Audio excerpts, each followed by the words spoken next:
Hi, I'm Terrell Turner, the host of the Business Talk Library, and today I'm talking to a phenomenal business owner that helps corporate executives exit the corporate life. Now, we're going to talk all about that, so stay tuned.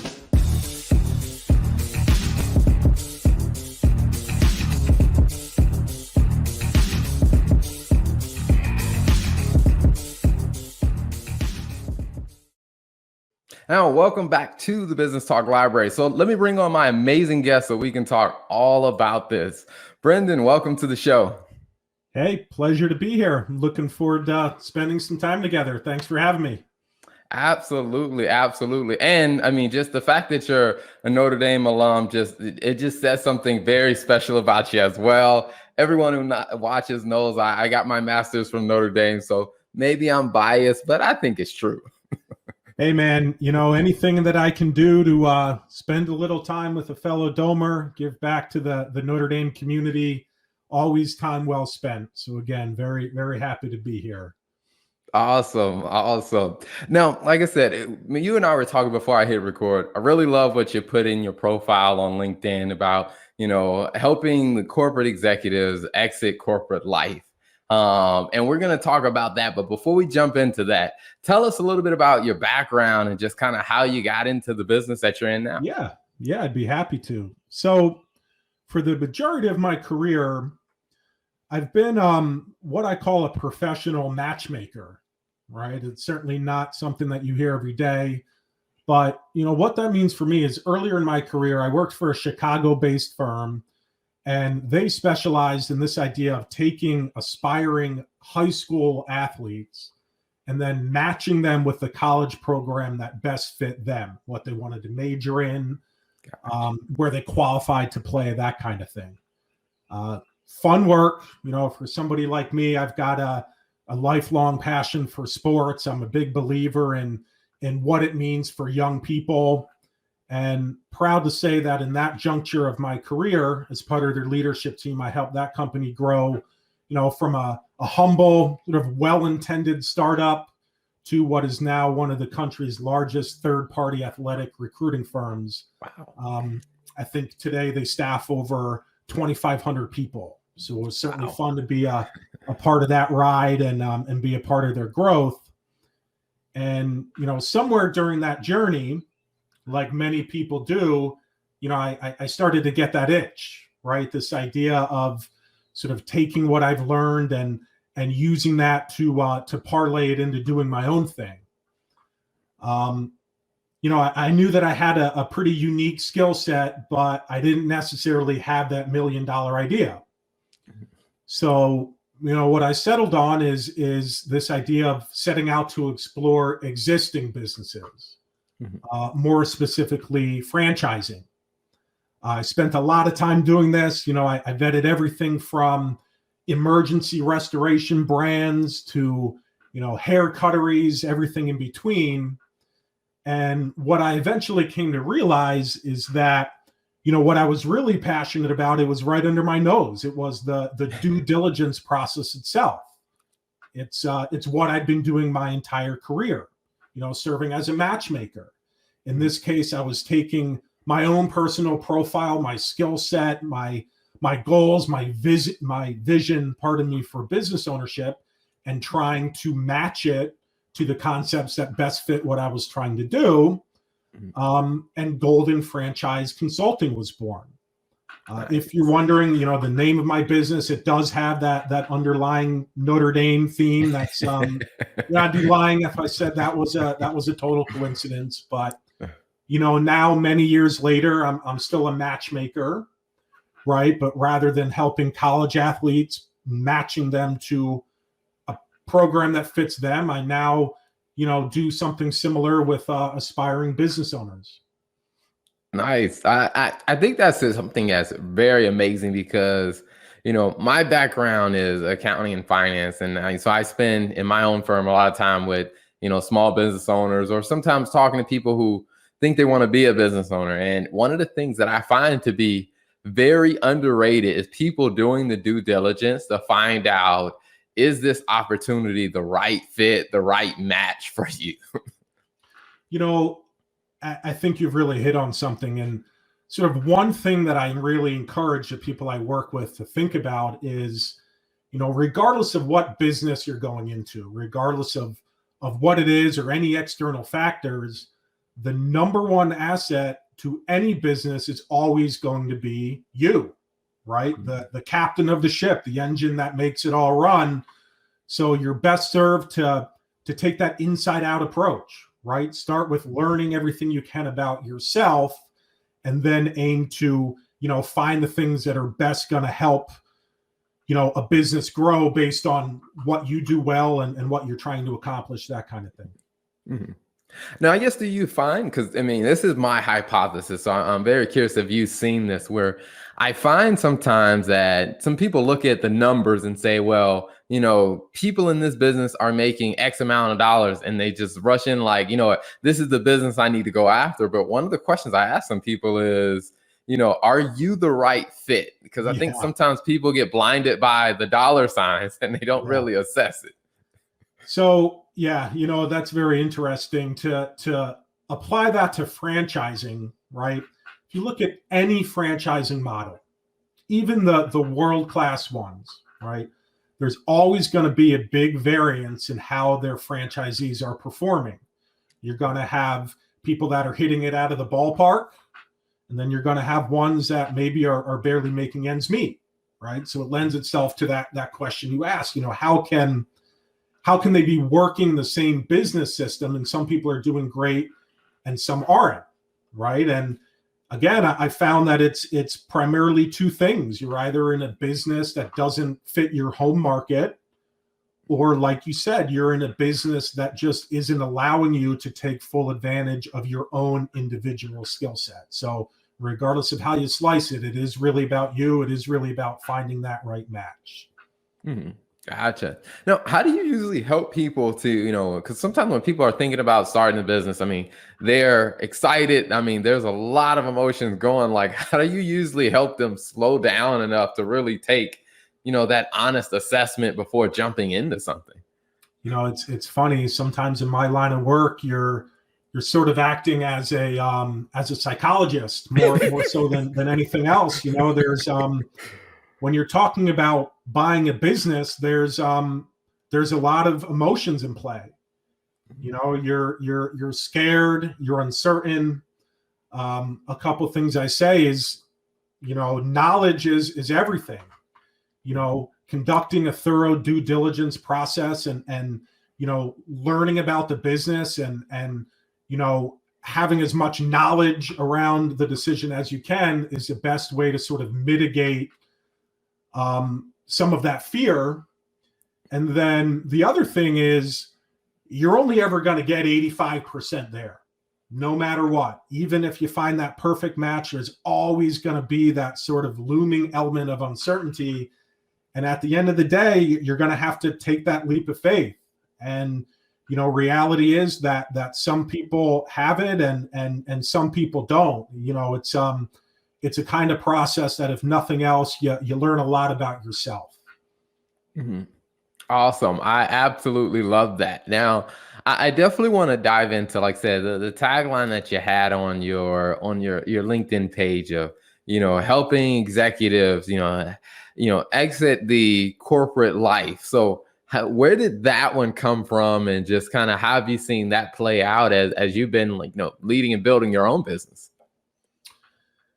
It's a lot of it comes from my own personal experience. My life in the corporate world, it was very fulfilling, but it was always sort of missing something.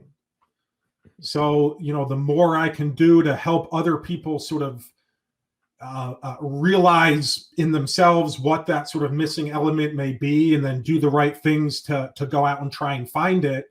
Even if after starting down that path, it turns out that franchising isn't what you need to find what that is, then at least I have the peace of mind of knowing that I help them turn over the stone. And there's certainly a lot of other things along the way that I've learned about myself, and that I've learned about sort of business ownership and how it's different from life in a corporate job. Gotcha. Now, do you find that many people who are, say, they're executives and they're leaders in the corporate world, do you find that many of them are prepared for those differences between being in the corporate world and then actually owning and running a franchise? I will say that one of the fun things about my line of work is no two circumstances are the same, right? Mhm. So I can genuinely say that it runs the gamut from people that are fully prepared for the change and people that maybe need a little help getting there. You know, if I can attach one example, as an employee, you're providing your employer some sort of service, and then you're getting paid in return for that service, right? That's at its core a pretty simple kind of transaction, right? But part of the paradigm shift in becoming a business owner is in how you're being paid, your earnings. I think one question that everybody has is, well, if I go into franchising, how much money can I make? And of course they have that question. Why wouldn't you? It's at the top of everybody's mind. But sometimes I have to sort of challenge them to start thinking about that differently, because as a business owner, your earnings, it's not as simple. Some of what you make is given to yourself back in the form of a salary, but you also have to remember that the business itself, that is an entity with a monetary value. So you also need to nurture that. You need to put money back into your business. There's also other factors. You're now talking about maybe having to get health insurance out on the open market. And, you're also taxed very differently as a business owner. So it's regardless of how you think about it, it's just not really an apples to apples comparison. So maybe that's a good example of, something that people have a hard time beginning to think about differently when they're making that leap into business ownership. Gotcha. No, that is amazing. So, now when it comes down to, someone that's looking at different options outside of, working a corporate career, I mean, how would they best think about the way that, your business helps them kind of navigate that journey? I think that in a lot of ways, it's about helping you answer questions that you may not be thinking to ask yourself. The common path when I'm working with people who are starting to think about business ownership, it's to jump on the web and just start going nuts on the Google machine, right? When you start doing that, it's going to be very easy to start getting overwhelmed. There's over 4,000 franchise concepts available out there, and that's only franchising. The world of business ownership is, of course, much broader than that. So it's about sort of reeling in your focus, helping you maybe learn to know what you don't know. And then from there, it's building that profile of you and what you're trying to accomplish, and then helping introduce you to the concepts that check those boxes for you. I think a big value in it is a lot of the due diligence, a lot of the vetting has already been done for you. I'm aligned with an amazing franchise brokerage firm that has weeded out all the bad apples and narrowed down that universe of thousands of franchises to the couple hundred that are really worth exploring further. No, I think that is a very valuable resource because, I was amazed when I was looking. I think it might have been Entrepreneur magazine, and it was their franchise issue, or maybe it was a Fortune 500 or Fortune magazine. Sure. And I looked at the franchise and I was just like, man, I was overwhelmed just by the list that they had of the number of franchises, to where I'm just like, there are so many options. Yeah. And then there are new franchises being created all the time. So I'm like, yeah, you probably need someone who understands it to help you navigate it if that's the decision you're looking at. Yep. And you know what? I'll even take it one step further, let you in on a little secret. Depending on what kind of list you were looking at, it's like anything else. A lot of times it's nothing more than clickbait. So what's to say that, the 500 best this or that, or the top 100 in this category. What's to say they didn't pay to get on that list? Or, Wow. there's almost always some sort of underlying ulterior motive there. Hmm. Wow. No, that is good to know. So if Yeah. someone's interested in working with you, how do they get in touch with you? Where do they find you online or on social media? LinkedIn, like anything else, great place to start. I actually just spent some time revamping, giving my website a facelift. That's www.goldenfranchising.com. That's that's a great place to catch me as well. I've got a direct line that I'm manning all hours of the day. So, if you're interested in chatting about it, one of the amazing things about the service that my firm gives is I'll never ask you for a dime. We're paid like an executive recruiter, which means from the franchise brands themselves. So for the people we work with, even if it's just a conversation to better learn what's available, always willing to do that. And we'll never ask you for a dime for it. Nice, nice. I absolutely love that. I love that. Now, Yeah, who doesn't love free, right?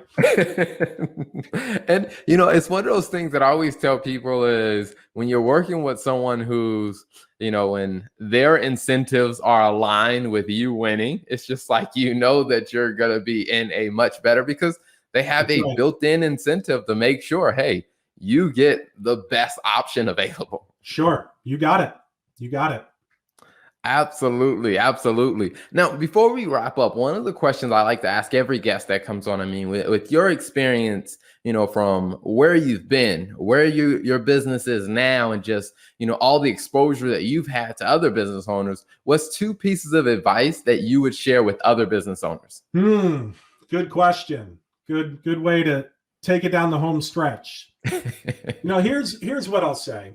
I think that as a new business owner, you're naturally inclined to want to do everything yourself, right? You're there, you're hungry. You know that at the end of the day, nobody's going to do it like you want it done. Maybe especially in the early going, you'd rather spend some of your own sweat capital than your actual capital on the resources that you'll need. But it's like anything else. Reality is that if you're focused on 15 different things, you're likely not doing any of them really well.